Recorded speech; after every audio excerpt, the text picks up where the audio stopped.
जो यहाँ मौजूद है, मातृशक्ति सभी को प्रणाम करता हूँ। समस्त साथियों को, युवा साथियों को प्रणाम करता हूँ और एक बात से अपनी बात को शुरू करता हूँ कि सच बोलना अगर बगावत है, सच बोलना अगर बगावत है तो हाँ मैं बागी हूँ। सच बोलना अगर बगावत है तो हाँ मैं बागी हूँ। दल्ले और दलालों की और सरकार की नजर में मैं इसलिए दोषी हूं कि मैं किसान कौम के प्रति हितैषी हूं। साथियों, सरकार के सबसे बड़े बेटे से लड़ाई है। प्राधिकरण सरकार का सबसे बड़ा पुत्र है, तो सबसे बड़े लाडले पुत्र से लड़ाई है। मैंने कई बार कहा है, मैं उस बात को दोबारा रिपीट कर रहा हूं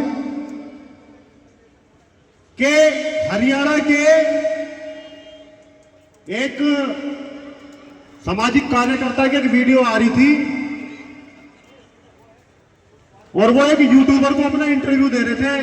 सेव करनी तो मेरे ध्यान ना रही, लेकिन मैंने सुना उसे, तो उन्होंने बताया कि हरियाणा की दशा बता रहा हूं, है सभी जगह ऐसी, क्योंकि हर कोई बोलने का प्रयास नहीं करता। सच बोलने का प्रयास हर किसी के बस की नहीं है। तो उन्होंने कहा कि यूट्यूबर ने पूछा, जी आप अधिकारियों के बारे में कुछ कहना चाह रहे थे, इसलिए मैं आज आपका इंटरव्यू ले रहा हूं, आप बताओ। तो उन्होंने कहा कि मैं आईएएस अफसरों के बारे में बताना चाह रहा था आपको। तो उन्होंने आईएएस अफसर हरियाणा की दशा बताई कि मैंने आरटीआई लगाई और हरियाणा के जो आईएएस अफसर हैं उनकी जानकारी करी संपत्ति की। तो सैलरी का ब्यौरा तो आपको पता ही है, लाख रुपए से स्टार्ट होंगे नौकरी और 3 लाख 4 लाख तक रिटायर होते होते एक आईएएस अधिकारी रिटायर हो जाएगा। लेकिन जो उनकी संपत्ति की जो जांच हुई, जो उन्होंने पाया कि एक आईएएस अधिकारी हरियाणा पे 600 करोड़ प्लस की प्रॉपर्टी है, 600 करोड़ प्लस की प्रॉपर्टी है। और उन्होंने फिर यह भी बताया, ये दुर्भाग्य है, वैसे मुझे बड़ी शर्म लग रही है बताते हुए, कि उनमें ज्यादातर आईएएस अफसर बिहार और पूर्वी यूपी के थे। हरियाणा में बिहार और पूर्वी यूपी के थे ज्यादातर आईएएस अफसर, 80% से ज्यादा, और कुछ लोकल हरियाणा पंजाब और जगह के होंगे, क्योंकि ये तो ऑल इंडिया चलते हैं ना नौकरी इनकी। तो यूं तो आईएएस अफसरों की देन है। और मैं बिल्कुल आश्वस्त हूं और बिल्कुल अपने आप को आश्वस्त आप लोगों के बीच में और इस नोएडा की धरती को साक्षी मान के कह रहा हूं, जितने भी नोएडा प्राधिकरण के, इस प्राधिकरण के अफसर, जब से ये प्राधिकरण बना है, इसके जितने आईएएस अफसर अधिकारी रहे हो, जितने पीसीएस रहे हो, और मैं कह रहा हूं छोटे कर्मचारी भी, अगर उनकी तनख्वाह का ब्यौरा और उनकी आमदनी का ब्यौरा, उनकी प्रॉपर्टी की जांच कर लो, तो जो खानदानी प्रॉपर्टी और जो उनकी तनख्वाह से बनने वाली प्रॉपर्टी है, उससे 10-10 गुना ज्यादा मालदार होंगे। ये 10-10 गुना ज्यादा, 10-10 गुना ज्यादा मालदार होंगे। सरकार का सबसे प्यारा बेटा प्राधिकरण है और सबसे बड़ा लुटेरा बेटा प्राधिकरण है। सबसे लुटेरा विभाग है और सरकार का सबसे बड़ा बेटा है। तो लड़ाई सबसे बड़े बेटे से हो रही है। और जब मुझे ज्यादा पता नहीं है, क्योंकि हमारे यहाँ भी खेती बाड़ी का पूरा मामला है, तो अंदरूनी क्या है तुम्हारा, गुणा भाग क्या है, वो पर मैं बताना चाह रहा हूं कि जब से प्राधिकरण बना होगा या प्राधिकरण की नींव रखी होगी, तो सरकार जो भी काम करे एक जियो बना दे, या उसका कोई फार्मूला है कि उस फार्मूले के तहत तुम्हें मुआवजा दिया जाएगा, उस फार्मूले के तहत तुम्हें प्लॉट दिए जाएंगे, उस फार्मूले के तहत तुम्हारे साथ आवासीय क्या है या तुम्हें नौकरी दी जाएंगी, सार्वजनिक क्या किया जाएगा, और समय के अनुसार फिर मुआवजे की अलग अलग तरीके की लड़ाई है, बढ़ोतरी की। अब आपको क्या मिल रहा है, मतलब कहीं ना कहीं कुछ कमी रही है, जब तो हम लोग यहाँ हैं, परेशान हो गई तो हैं यहाँ।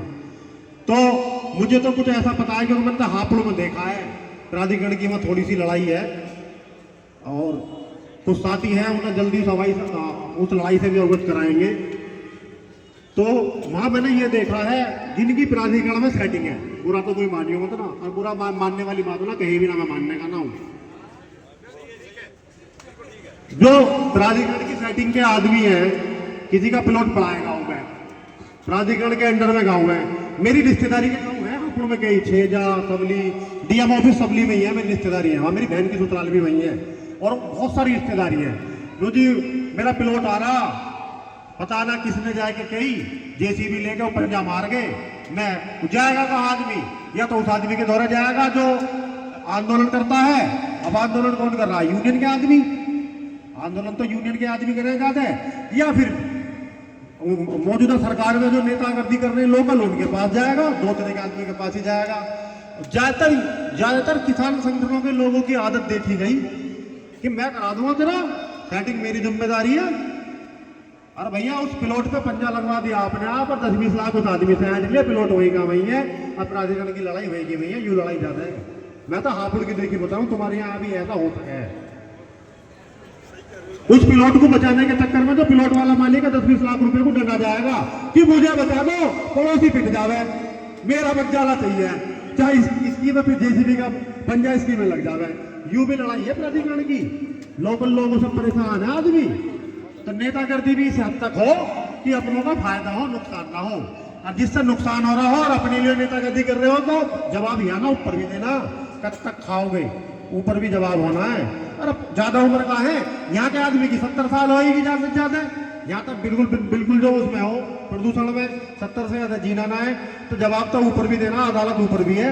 तो इतना इकट्ठा करके भी क्या फायदा, और दूसरे को परेशान करके अगर अपने आप को खुश मान रहे हो तो बस यही खुश है, आगे तो लट्ठी लट्ठ है।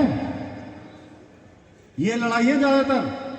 और मुझे भी कम समय ना हो, 17-18 साल चल रही है, जानता मैं सबको, by name by face by घर सबको जानू मैं, एक एक आदमी का नाम गांव पता, आना जाना भी रहा मेरा अब तक तो सबसे, और अब भी आना जाना, अभी क्या आना जाना ना है। संगठन अलग होना ही गलत प्रक्रिया है, भाई बंदी तो सबसे बराबर है। तो जानता मैं सबको, एक एक व्यक्ति को, बाई नेम बाई फेस। और पश्चिमी उत्तर प्रदेश के तो ज्यादातर किसान संगठनों को जानू।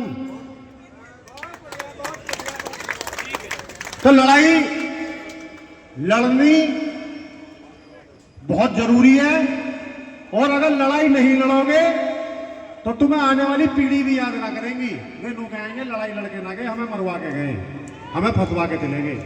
लड़ाई लड़नी बहुत जरूरी है, अपनी आने वाली नस्लों को बचाने के लिए, अपने आने वाली पीढ़ी को बचाने के लिए, और इस सरकार के सबसे बड़े बेटे के से बचाने के लिए, इसके द्वारा शोषण हो रहे अपने जो परिवारों को बचाने के लिए लड़ाई लड़नी बहुत जरूरी है। और लड़ना ही एकमात्र विकल्प है आपके पास।